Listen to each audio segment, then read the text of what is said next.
Good morning, all of you. So today we will start about de novo synthesis of fatty acid, and basically we will study about palmitic acid. So, what is the meaning of de novo? So, de novo means new way of synthesis. That means कोई एक नया रास्ता जहाँ से बने कोई भी चीज की synthesis हो, that is called de novo. So we can use this term in anything like de novo synthesis of uric acid, fatty acid, any kind of things you can use de novo if there is a synthesis part. For palmitic acid, this is the syllabus of B from second semester. So there is a topic like de novo synthesis of fatty acid, and mostly we have to learn about palmitic acid. So now we need a starter. Anything to start about, we need a starter. For example, when we go for a restaurant and we just say something like we want to eat, then we firstly order what we do starter. So there must be some starting material. So it's to start any synthesis of palmitic acid. There's a starter called SICU. So this may be included in your GPAT exam. Okay, what is the starting material for synthesis of palmitic acid? So it must be acetyl CoA, coenzyme A, acetyl coenzyme A.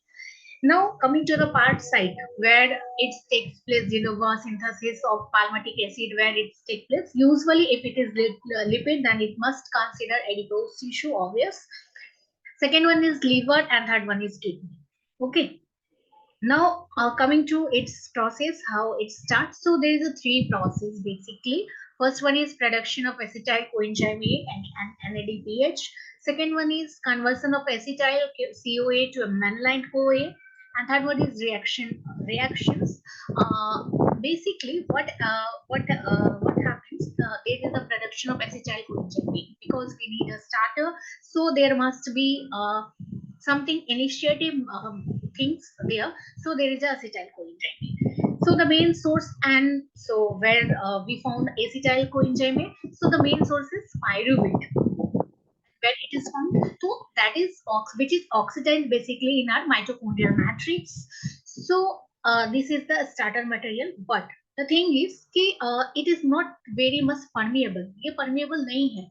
कहाँ नहीं है? तो mitochondrial matrix से बाहर नहीं जा सकता like that. So तो अब ये डायरेक्ट अंदर नहीं जा सकता. So there is a need of alternative arrangement because ये mitochondrial membranes को penetrate नहीं कर सकता. तो अब यहाँ पे क्या चाहिए कि समथिंग जो अंदर जाए. तो अब यहाँ पे क्या होता है कि थोड़ा मॉड्यूलेशन होता है, देयर चेंजेस होते हैं. तो अब ये क्या होगा कि अब एसिटाइल कोएंजाइम्स ए जो है ये किसमें बदलेगा, मेलोनाइल कोएंजाइम्स ए में बदलेगा.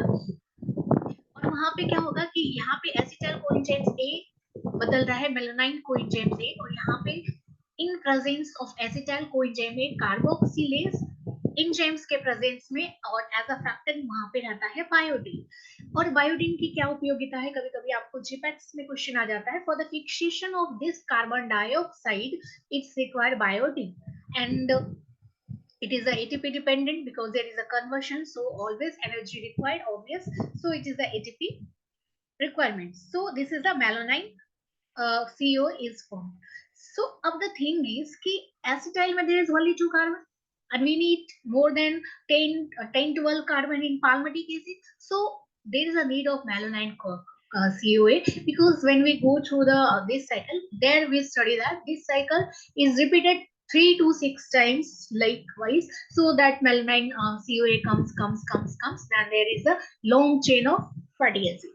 So now two things happen. First one, there is a starting material like acetyl coenzyme, but अब वो जो acetyl coenzymes है, they are not very permeable to mitochondrial matrix, so there is a need of it's needed to convert into a permeable substance, that is malonyl coenzymes. Up to this part I think it's okay. Now coming to the reaction part. अब ये reactions में क्या हो रहा है कि now इसमें 5-6 reactions हो रहे हैं लाइक वाइज की. फर्स्ट वन की जो हमारा Ac2 कार्बन जो एसिटाइल कोएंजाइम्स पे है, वो क्या होता है कि ACP पे आता है. अब वहां पे जो क्या है कि हमारा ACP पे जो है वहां पे एक ACP मॉइटी है, what ACP moiety is nothing other than acetyl carrier protein. It's kind of carrier protein, that is acetyl carrier protein. तो ये जो दो कार्बन है ये क्या होता है, कैटेलाइज होता है, ऑब्वियस कोई ना कोई एंजाइम्स तो होगा ही. So there is enzymes called acetyl CoA ACP transacylase. तो ये क्या करता है कि वहां का जो टू फ्रेगमेंट्स है, जो एसिटाइल कोएंजाइम्स का दो फ्रेगमेंट्स है, वो ट्रांसफर हो जाता है कहाँ पे, ACP पे. But there is something, just look at this figure. This is the acetyl coenzyme C. Okay, and what happens कि there is ये जो दो कार्बन है इसके एसिटाइल में ऑब्वियस टू कार्बन हो गए, all of you know that acetyl coenzymes है. तो there is a breakage in that part, there is a liberation of that part. In presence of this acetyl coenzyme ACP translase, there is a ACP है acetyl carrier protein, and this one denotes cysteine. तो ये क्या होता है कि ये जो parts है ये हमारा ये कहाँ पे हो जाता है, एसिटाइल जो प्रोटीन ACP जो है उस पे जाके लग जाता है, और जो हमारा सिस्टीन है वो एज इट इज रहता है. Look, this is the molecules which wants to react with acetyl coenzyme से in presence of fatty acid synthesis. तो अब यहाँ पे क्या हुआ कि ये जो रिएक्शंस है वो बाहर निकल गया, और CoA ये ऑल बाहर आ गया. अब ये जो सिस्टीन है ये खाली रह गया, एंड ACP पे ये जो हमारा मॉलिक्यूल्स है ये आ गया, रिएक्शंस हुआ. नाउ द थिंग इज कि अब ये जो हमारा रिएक्शन है ये बहुत ज्यादा स्टेबल नहीं है, बहुत ज्यादा रिएक्टिव है. तो ये क्या करेगा, खुद को स्टेबिलिटी फॉर्म में लाएगा. दैट्स व्हाई क्या होगा कि there is a change in position. अब जैसे ही चेंज इन पोजीशन होगा, दैट मीन्स कि जो ACP पे था वो अब सिस्टीन पे चला जाएगा. लुक, ACP पे ये जो था that goes to cysteine and H comes to ACP. यहां तक में हमारा फर्स्ट पार्ट कंप्लीट होता है. Now second thing what happens after this, जैसे ही ये बन जाता है तो हमारा जो सेकेंड पार्ट में प्रोडक्ट हुआ था acetyl, that is converted to malonyl CoA. अब वो मेलोनाइन वाला पार्ट्स यहाँ पे आएगा, सेकेंड पार्ट्स हमारा मेलोनाइन वाला पार्ट्स आएगा. तो अब जो हमारा मेलोनाइन पार्ट्स है वो वहां पे ACP के साथ बाइंड होगा, रिएक्ट करेगा in presence of some enzymes called malonyl CoA ACP transacylase enzymes. तो अब यहाँ पे जो मेलोनाइन वाला पार्ट है वो हमारे ACP वाले पार्ट्स पे लग जाएगा. Why? Because that one is blank. अब मेलोनाइन CO के पास ये मेलोनाइन आया और ये हुआ, तो हम यहाँ पे देख रहे हैं कि ACP हमारा ब्लैंक है. That's why it goes to that part only. ठीक है, तो अब वो जो है उस पार्ट में गया. तो लुक, दिस विल हैपन. उसके बाद जो हमारा थर्ड पॉइंट है वो क्या होता है, डिकार्बोक्सिलेशन होता है. There is removal of carbon dioxide. So what will happen, just look the points and then come to this figure. Also there is a some carboxyl beta. यहाँ पे एक रिडक्टेज होता है जो क्या करता है कि जो कीटो ग्रुप है उससे कार्बन डाइऑक्साइड को रिड्यूस करता है. So look that fourth point.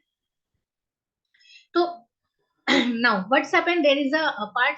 तो ये हमारा पे यहाँ पे जो है ये what you call, this is ketone groups. So there is a liberations of that. So यहाँ पे जो कार्बन डाइऑक्साइड है वो बाहर आ जाएगा. So now after it comes in stable state, like फिर से जो हमारा what you call cysteine group है वो वेकेंट हो जाएगा और ACP ग्रुप पे लग जाएगा. But there is another in fourth parallel, there is a reduction. So जो अब ये जो रिडक्शन होगा वो क्या होगा कि जो CO ग्रुप है वो OH में ऑब्वियस से टूट जाएगा. Then there is a liberation in next में. अब क्या होगा कि there is a liberation in H2, liberation of H2. अगर H2 यहाँ से निकलता है तो व्हाट विल हैपन, अगर यहाँ से H2O निकलता है तो there will be the introduction of एक डबल बॉन्ड.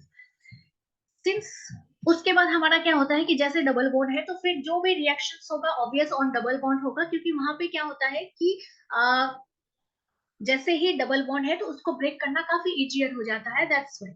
एंड ये जो 6 आफ्टर रिडक्शन जो साइकिल है वो लगभग 2 से 6 टाइम्स काफी ज्यादा रिपीट होता है. और ये रिपीट क्यों होता है, क्योंकि हमारे पास मेलोनाइन है. मेलानाइन में 2 कार्बन है, एसिटाइल में 2 कार्बन है, तो पाल्मिटिक एसिड के लिए 14 लगभग चाहिए हमको कार्बन।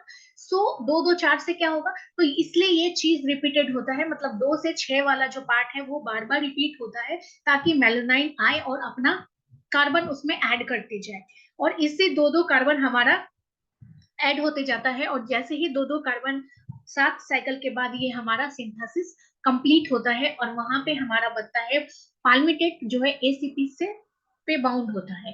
फिर अब ये तो हमको पाल्मिटिक एसिड बनाना है, अभी हमारा एसीपी पे लगा हुआ है, तो अब वहां पे क्या है कि एक एंजाइम आता है, दैट इज पाल्मिथाइल थायोस्टेरेज। वो क्या करता है कि पाल्मिटिक को फैटी एसिड सिंथेसिस से अलग होता है, and now a new form palmitic acid synthesis होता है, मतलब जो वहां पे रहा उसको अलग करके एक सिंगल कंपाउंड्स में बना दिया। This is the overall reactions actually, if you want to memorize it one summary, then this is, otherwise you have to go for this grammatical representation, although it is too hard little bit, but you have to memorize.